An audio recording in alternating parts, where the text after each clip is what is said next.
Hello bull trackers दोस्तों, जैसा कि हमने फ्राइडे के वीडियो में और संडे के वीडियो में आपके साथ शेयर किया था कि एक टेक्निकल बाउंस की सिचुएशन बनती जा रही है और कुछ ईरान के फ्रंट से ऐसे फैक्टर्स निकल कर आ रहे हैं जिससे मार्केट में एक बाउंस देखने को मिल सकता है। और वही हमें होता हुआ दिखा पूरी दुनिया में, ग्लोबल मार्केट्स में, लगभग सभी मार्केट्स में हमें अच्छा बाउंस देखने को मिला क्योंकि काफ़ी दिनों से मार्केट्स गिर रहे थे। लेकिन ये बाउंस कंटिन्यू होगा कि नहीं होगा, इसका फैसला 29 जून को होगा जब यूएसए में पॉलिसी का अनाउंसमेंट होने वाला है। तो वहाँ से क्या क्लूज आ रहे हैं और वर्स्ट केस और बेस्ट केस क्या हो सकता है, इन सब को हम इस वीडियो में डिकोड करने वाले हैं।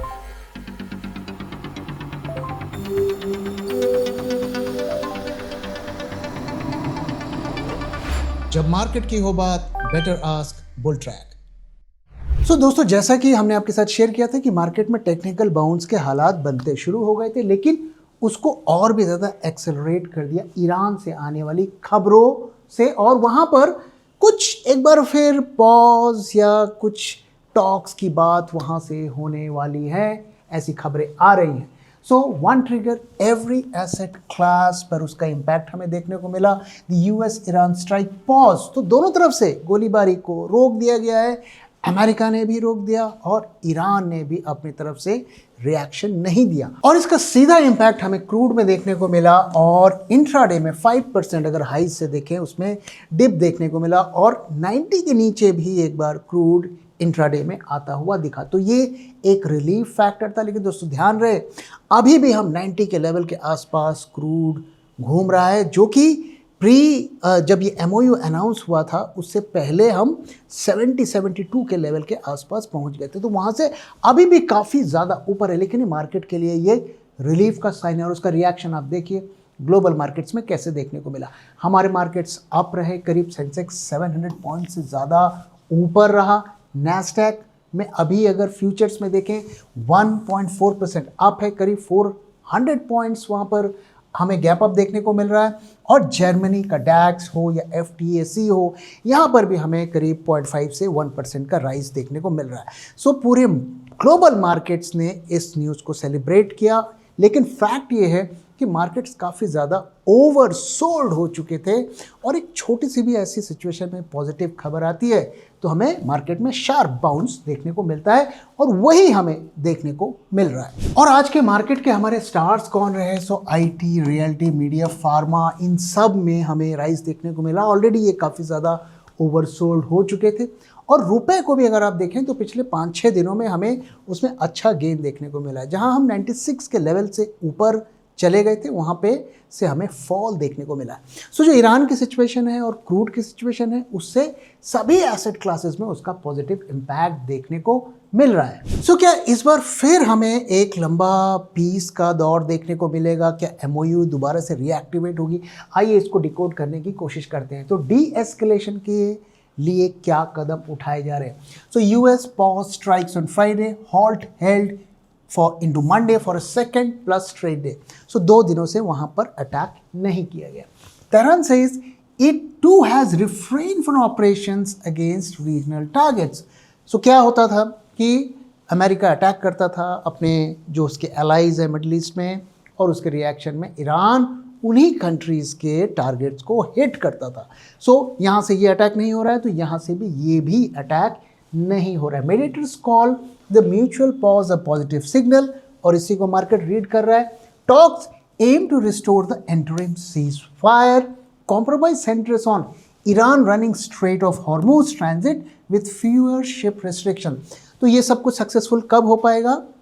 जब ईरान वहाँ हॉर्मुज से शिप्स को पास होने देगा और उन शिप्स पर अटैक नहीं करेगा। अभी तक ऐसा नहीं होता हुआ दिख रहा है। अभी भी जो मेन ट्रिगर है मार्केट के लिए कि कम से कम अटैक्स रुक गए। ऐसी भी खबरें हैं कि अमेरिका के जो आर्सेनल्स हैं, उनके जो आर्म्स का जो भंडार है वो ख़त्म होता हुआ दिख रहा है। और वहाँ के चीफ ने, जो वहाँ के सर्विस स्टाफ के चीफ है, उन्होंने ट्रंप से टाइम मांगा है और कहा है कि हमारे पास अब गोला बारूद ख़त्म हो रहा है। तो ये भी सिग्नल को मार्केट रीड कर रहा है। But why this development is fragile? ये कभी भी ये टूट सकता है और दोबारा से एस्केलेशन हो सकता है, because Trump has both threatened fresh strikes and said talks pressure no formal deal yet. तो अभी भी ऑफिशियली कोई ऐसी खबर नहीं है कि दोबारा से डील रिएक्टिवेट हो रही है या एमओयू रिएक्टिवेट हो रहा है। Iran denies agreeing on 10 days ceasefire and frames the pause as its own victory. तो मार्केट में ये भी चल रहा है कि 10 दिन का सीज फायर दोबारा से हो गया है, लेकिन ईरान ने इसको डिक्लाइन किया है और कहा ऐसी कोई खबर नहीं है। और जो सबसे बड़ा इंडिकेशन है हॉर्मूज, यहाँ पर आप देखिए fewer than 10 ships versus hundreds on a normal day. So normal day में 120-130 वेसल्स वहाँ से पास होते हैं, अभी सिर्फ 10 हो रहे हैं।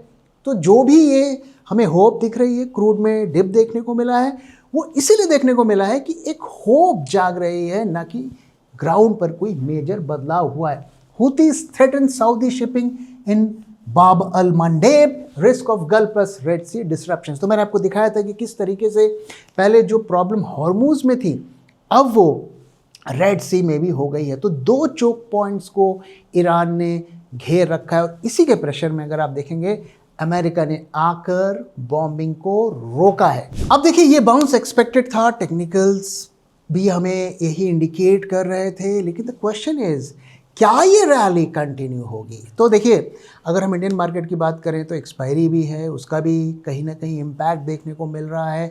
24,000 एक क्रूशियल लेवल है, साइकोलॉजिकल लेवल है, उसको भी सस्टेन करने की कोशिश की जा रही है और हो सकता है कल इससे ऊपर की क्लोजिंग भी हो जाए। लेकिन अगर इस रैली को थोड़ा लंबा चलना है सो उसके लिए हमें ये इवेंट पर ध्यान बनाए रखना है और वो है FOMC की मीटिंग, जो कि 28-29 2 दिन की वहाँ पर मीटिंग है। तो वहाँ पर क्या फैसले लिए जाते हैं और क्या कमेंट्री दी जाती है, क्या सिग्नल मार्केट को दिया जाता है, तो इसको समझेंगे। साथ में इससे पहले मार्केट्स क्या सिग्नल हमें दे रहा है उस पर भी बात करेंगे। सो वेडनेसडे 29 जुलाई को ये डिसीजन होने वाला है और इस वक्त जो रेट है 3.5 से 3.75 है। क्या एक्सपेक्टेशंस है? एक्सपेक्टेशंस मेजॉरिटी ये बिलीव करते हैं कि यहाँ पर होल्ड होगा, ना तो रेट कट्स होंगे जिसकी पॉसिबिलिटी ऑलमोस्ट ज़ीरो है, रेट बढ़ने की पॉसिबिलिटी भी बहुत कम है। तो ये होल्ड होगा, ये मार्केट में ऑलरेडी प्राइस्ड इन है।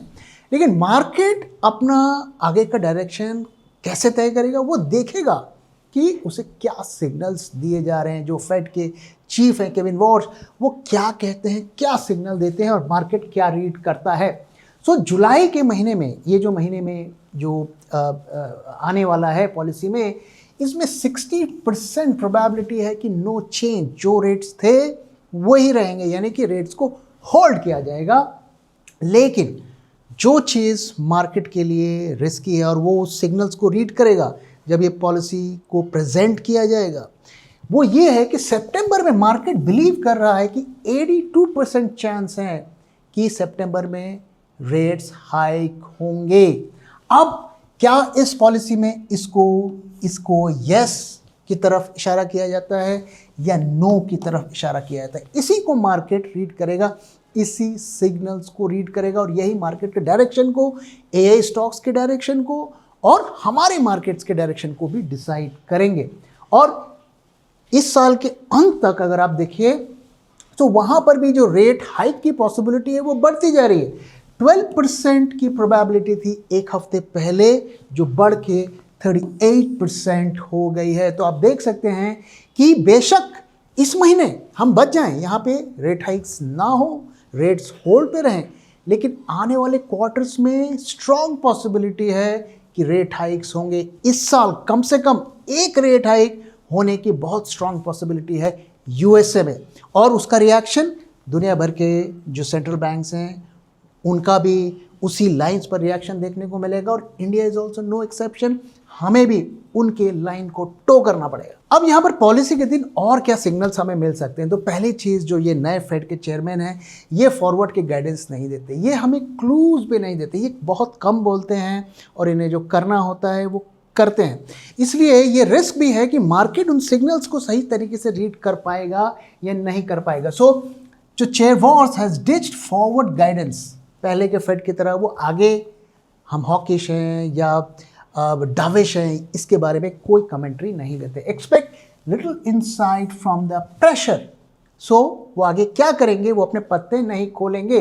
पिछले पॉलिसी में हमने देखा कि जो कमिटी थी वो पूरी तरीके से डिवाइडेड थी। मेजॉरिटी इस फेवर में थे कि रेट्स को बढ़ाना है। So Warsh flag significant debate between hold and hike camps. तो दो कैंप्स वहां पर हैं और दोनों में मेजॉरिटी किस तरफ जाएगी ये कहना बहुत मुश्किल है। और ये फैक्टर कौन सा फैक्टर है जो ये डिसाइड करेगा कि वो कमिटी किधर जाती है? ऑयल। ऑलरेडी हम 100 के आसपास घूम रहे हैं और अगर ये लड़ाई दोबारा शुरू होती है तो एक बार फिर ऑयल ऊपर जाएगा।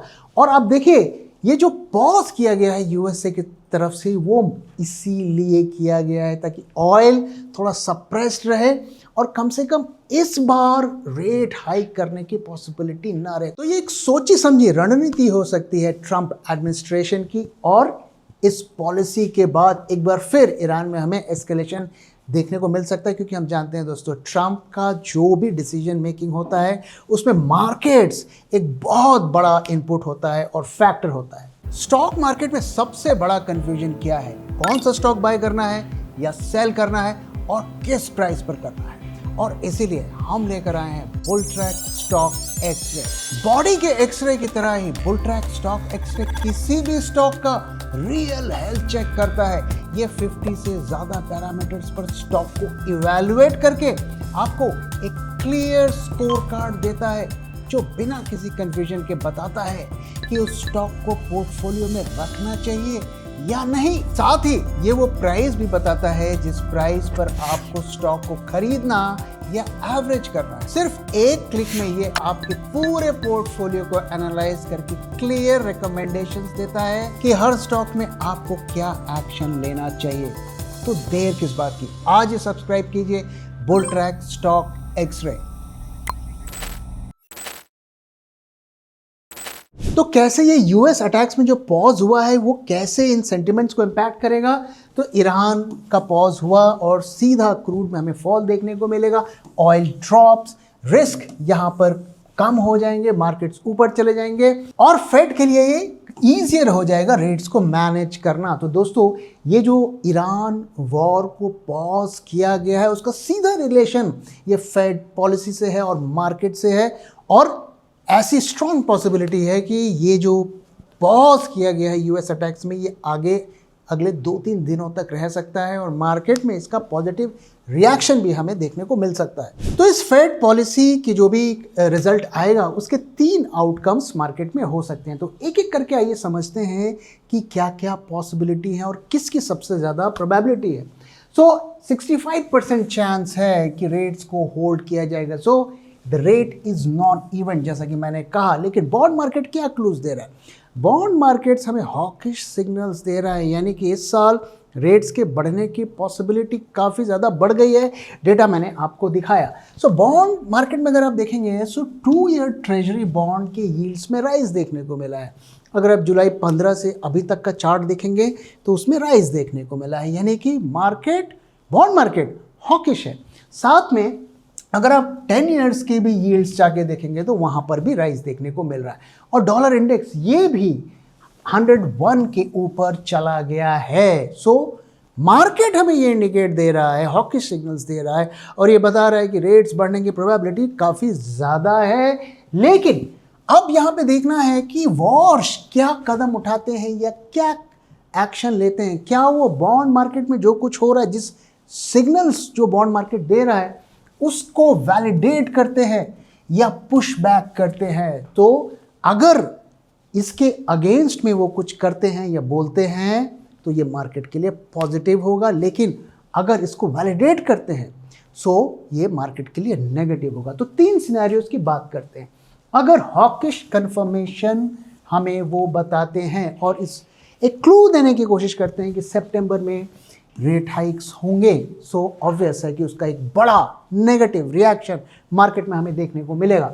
सो इक्विटीज डिप, पार्टली ये ऑलरेडी मार्केट में प्राइस्ड इन है और इसीलिए पिछले दिनों मार्केट में हमें फॉल देखने को मिला और एआई के स्टॉक्स में काफ़ी ज़्यादा फॉल देखने को मिला।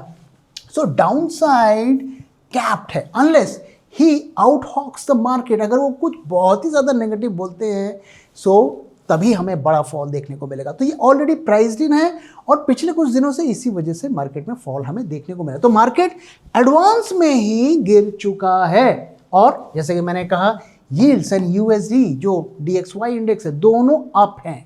सो इसका रिएक्शन क्या हो सकता है? करीब 1 से 2% तक का फॉल हमें देखने को मिल सकता है मार्केट में। सिनेरियो बी की बात करते हैं, ईरान वॉर रुक जाता है, क्रूड में अगर सिग्निफिकेंट फॉल देखने को मिल जाता है, हम 85 के लेवल तक आ जाते हैं, लड़ाई की बातें कोई नहीं करता है, सो हमें डविश सरप्राइज देखने को मिल सकता है। वॉर्स डाउन प्ले सितंबर हाइक पॉसिबिलिटी, जैसे कि मैंने बताया सितंबर में 68% चांस है कि रेट हाइक्स होंगे, सो डविश सरप्राइज हमें देखने को मिल सकता है। इस केस में हमें बड़ी रिलीफ रैली देखने को मिल सकती है। The low bar pain trade everyone's leaning hawkish, bond market hawkish है, इक्विटी मार्केट हॉकिश है, और ऐसे में अगर वो आके कहते हैं कि नहीं नहीं ये फेयर कुछ ज़्यादा ओवरब्लोन हो गया है और इसकी पॉसिबिलिटी बहुत कम है, सो मार्केट में एक बड़ी रैली भी हमें देखने को मिल सकती है। क्यों? क्योंकि वो फॉल ऑलरेडी मार्केट में प्राइस्ड इन और ये मार्केट के लिए बड़ा सरप्राइज होगा। और आप जब यील्ड्स और USD इंडेक्स को देखेंगे, डॉलर इंडेक्स को देखेंगे, तो वहाँ पर आपको क्लूज मिलेंगे, तो उस पर नज़र बनाए रखिए और वही बताएगा कि आगे क्या होने वाला है।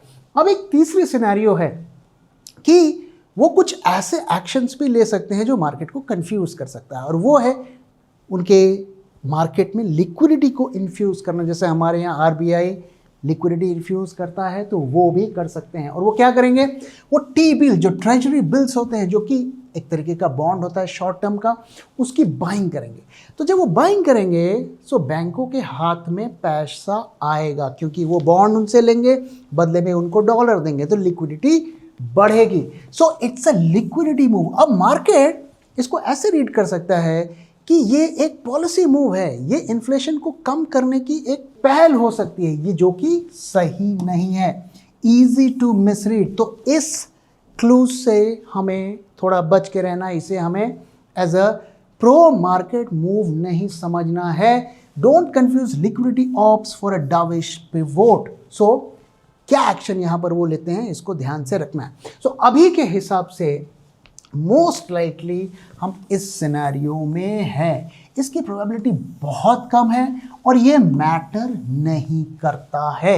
सो इसलिए अपने आप को प्रिपेयर करिए और पॉलिसी को सही तरीके से रीड करिए। तो ये तो हो गई अमेरिकन मार्केट की, लेकिन इंडियन मार्केट में क्या होगा? तो इंडियन मार्केट के लिए सबसे खतरनाक कदम ये होगा, अगर ये होता है तो क्या होगा? A hawkish Warsh lifts the dollar, तो DXY और ऊपर चला जाएगा and pressures the rupee. Already rupee 95 से ऊपर चल रहा है, पिछले 4-5 दिनों से थोड़ा इम्प्रूवमेंट देखने को मिला है, लेकिन अभी भी हम 95 से ऊपर हैं, तो ये और रुपया को कमज़ोर कर देगा, partly offsetting the cheap oil relief. तो जो भी ऑयल में हमें रिलीफ मिला है उसको पूरी तरीके से ऑफसेट कर देगा।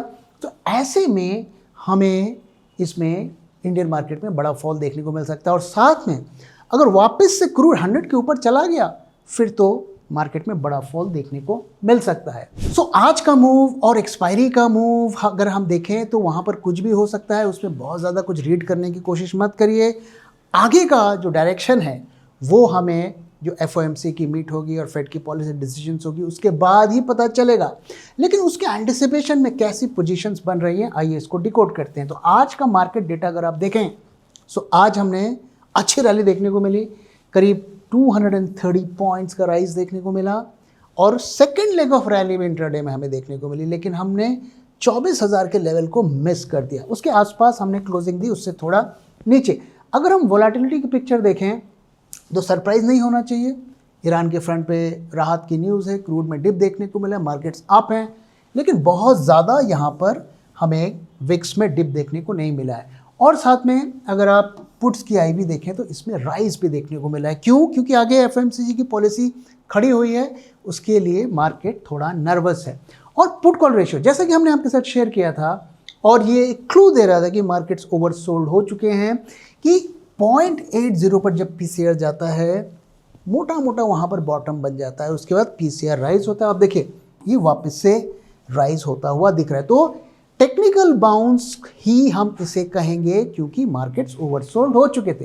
लेकिन फ्यूचर्स मार्केट में क्या कहानी देखने को मिल रही है, इसको अगर देखें सो अब हम यहाँ पर हमारे लिए करंट मंथ जो है वो अगस्त मंथ हो गया है। सो अगस्त टू अगस्त अगर हम कंपेयर करें तो यहाँ पर अच्छा खासा रोल ओवर हुआ है। आप ध्यान से देखिए कि 32,378 कॉन्ट्रैक्ट्स इस मंथ से उठ के नेक्स्ट मंथ पे गए हैं। और प्रीमियम पर क्या इम्पैक्ट है? प्रीमियम भी डाउन है, मार्जिनल डाउन है। So short positions roll over हो रहे हैं, यानी कि ये डेटा बताता है कि मार्केट अगले महीने भी बेयरिश एक्सपेक्ट कर रहा है और ये प्राइस्ड इन है कि सितंबर में रेट हाइक्स होंगे यूएसए में। उसी की तैयारी लगता है कि यहाँ पर होती हुई दिख रही है। आज का टर्नओवर भी अगर आप देखिए, इतनी रैली देखने को मिली, लेकिन टर्नओवर एवरेज से कम है, यानी कि ये एक एक्सपायरी मूव भी हो सकता है और एक टेक्निकल बाउंस भी हो सकता है। एडवांस डिक्लाइन रेशियो काफ़ी अच्छा है, काफ़ी दिनों से हमने इतना अच्छा नहीं देखा। लेकिन आप देखिए कल के दिन भी काफ़ी शॉर्ट्स ऐड हुए। ये सरप्राइजिंग है क्योंकि एक्सपायरी से पहले शॉर्ट्स कटते हैं, लेकिन कोई ऐसा साइन हमें देखने को नहीं मिल रहा है। ऐसा लग रहा है कि इन शॉर्ट्स को कैरी फॉरवर्ड करके आगे की एक्सपायरी पर ले जाया जा रहा है। तो ये डेटा हमें क्या बता रहा है? ये हमें बता रहा है कि अभी भी जो सिस्टम की प्रॉब्लम है, जो शॉर्ट्स की प्रॉब्लम है, वो कंटिन्यू हो रही है। कोई वहाँ पर मेजर चेंजेस नहीं हुए हैं और ये सिर्फ एक शॉर्ट टर्म टेक्निकल बाउंस है। अब आइए दोस्तों चार्ट्स की तरफ चलते हैं और देखते हैं कि यहाँ से हमें क्या क्लूज मिल रहे हैं। तो दोस्तों अगर आप हमारी वीडियोस को देख रहे हैं, हमने आपके साथ शेयर किया था कि ये पैटर्न जो है ना, ये हेड एंड शोल्डर पैटर्न भी बन रहा है और डायमंड पैटर्न भी बनता हुआ दिख रहा है, जो दोनों पैटर्न्स बेयरिश पैटर्न होते हैं। और अब जो एक लार्जर ट्रेंड को अगर आप देखें, सो मार्केट अब एक डाउनवर्ड स्लोपिंग चैनल पर घूम चुका है, यानी कि अब बेयरिश ट्रेंड कंफर्म हो चुका है। और साथ में हमने आपके साथ ये भी शेयर किया था कि अगर आप शॉर्ट हैं, सो नियर टर्म में यही आपका स्टॉप लॉस हमें रखना है। अब ऑलरेडी हम लगभग वहाँ पर ही, उसके आसपास ही क्लोजिंग हुई है। कल मोस्ट लाइकली आज अगर ईरान में दोबारा से बॉम्बिंग शुरू नहीं होती है तो ये 24,000 के लेवल को तोड़ देगा। बेसिकली मैंने आपके साथ ये भी शेयर किया था कि जो लेट शॉर्टर्स हैं उन्हें मार्केट से निकाला जाएगा, क्योंकि मार्केट कभी भी पसंद नहीं करता कि ज़्यादा से ज़्यादा लोग प्रॉफिट कमा लें। तो ये उनको निकालने की एक मुहिम है। ट्रेंड बेयरिश चल रहा है, जब तक ये चैनल के ऊपर क्लोजिंग नहीं होती है बेयरिश रहेगा। कल का मूव थोड़ा हमें सरप्राइज कर सकता है, थोड़ा हमें उस पर ज़्यादा फोकस नहीं रहना है, एक्सपायरी रिलेटेड मूव हो सकता है। तो ये डाउनवर्ड स्लोपिंग जो मूव है ये इनवैलिडेट तभी होगा जब 24,000 के लेवल के ऊपर क्लोजिंग हमें देखने को मिलेगी। लेकिन इस वक्त बड़ी पोजीशंस बनाने से थोड़ा बचें और फेड की पॉलिसी आने के बाद जब क्लैरिटी इमर्ज होती है तब बड़ी पोजीशंस बनाएं। उससे पहले थोड़ा ये सट्टेबाजी की टाइप हो जाएगी। इसलिए अभी कोई मेजर ट्रेड बनता हुआ नहीं दिख रहा है। मार्केट को 24,000 के लेवल को ब्रेक करना चाहिए और जब दोबारा नीचे आएगा तब हमें ये अच्छे शॉर्ट साइड के ट्रेड्स दे सकता है। तो दोस्तों इसी के साथ इस वीडियो को मैं यहाँ पे खत्म कर रहा हूँ। वीडियो कैसा लगा जरूर बताइएगा, अपना फीडबैक भी शेयर करना मत भूलिएगा। Thank you very much for watching. Thank you for your time.